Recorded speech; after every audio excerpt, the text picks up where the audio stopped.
Hi, and welcome to Publishing Power. My name is Joellen, and this week we are joined once again by Christina Stanley of Fictionary. Hi, Christina. Hi, Joellen. Welcome back. We're covering the 38 elements of fiction writing, and we've been digging deep into all the character elements that help us build very solid, strong, interesting, and captivating characters. So again, as we go into this, last week we covered the scene impact and how that's moving with the point of view of the character and the multiple different points of view as we do that. This one we want to talk about is our point of view with the knowledge gained. So I'm going to let you take us into this thought this week.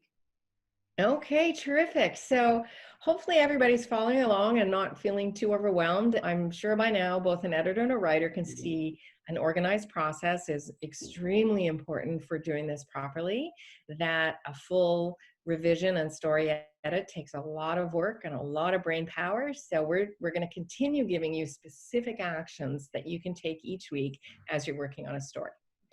So as Joellen said, this week is point of view knowledge gained. So let me just talk a little bit about what that means. Yeah. It's basically your point of view character. As they're going through this story, you need to keep track of what they know in the story.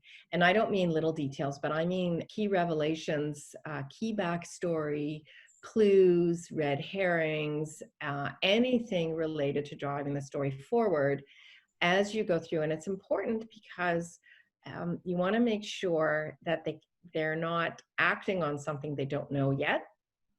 And it's easy when you're revising and you move scenes around to mistakenly go, oops, they don't actually know this little piece of information yet. So we're keeping track of this to make sure that there's no plot holes in your story. Right, right. So this is going into the character arc we've been talking about, right? Yeah, it's not so much the character arc, because that's more about their personality. Mm-hmm. It's really about keeping track of what the character knows throughout the story so that they are acting on things they actually know.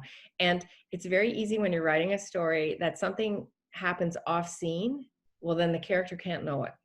They have to be in the scene where it actually happened. So if you're writing multiple points of view, and I always think maybe a specific example happens.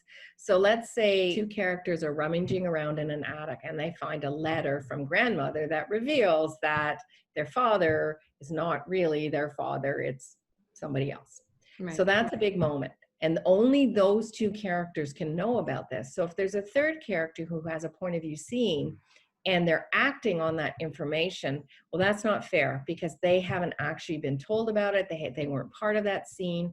So either they're part of that scene or one of those characters has to let them know, or they find the letter in a different way. But they can't act on something that they can't actually know about in the story.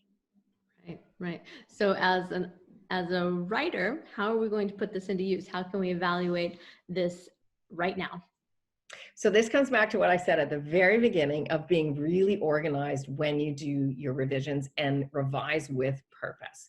So when you read your scenes, you just keep a note of what that point of view character knows. And so for each point of view character, you're going to have a little tag that says character A knows about the letter.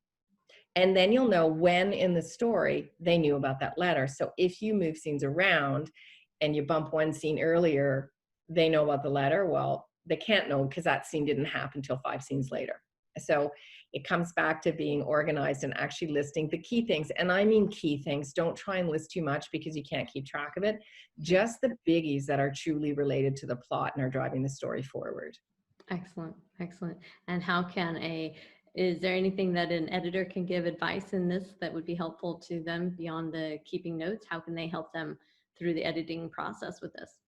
And quite often, this is a really good point, because quite often it's the editor who sees it, that the writer gets too lost in their story, and maybe they haven't gone through the process of actually writing these things down because it takes work and it takes time. The editor is keeping track of key revelations as they go through the story. And we're going to talk about that story element a little later. They're keeping track of backstory and they're keeping track of flashbacks. And so all of that together goes into what the point of view character knows. Mm-hmm. And the editor is going to catch it and say, hey, Character A doesn't know about that letter, so they can't mention it. They Right. can't act on it. And the editor's job is to pull those things out. And often when you read a book for the first time, it's much easier to see Yeah. than it is for a writer to see themselves. Yeah, you're so far into the woods. That is Yep. fantastic. Very important, though, again, to make sure it's all organized so that we know exactly what is being shared and what's relevant so that, you got to keep it true and real to your readers, because the moment you lose validity, you've lost your audience, and that's a shame. So it is an important element to not to be overlooked. Yep. And you just made a really, really important point. The reader is trusting you with hours of their time. And so you Mhm. don't want to let them down by them finding a big plot hole. And they've already invested 2 hours and now they put your book down and they're annoyed. So it's super important what you just said.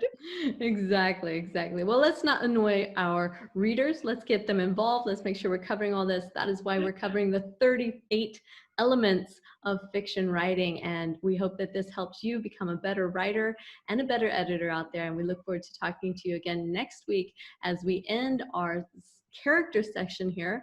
And we'll be talking about all of our characters' emotion. Again, Christina, thank you for joining me. Okay, terrific. We'll see you next week.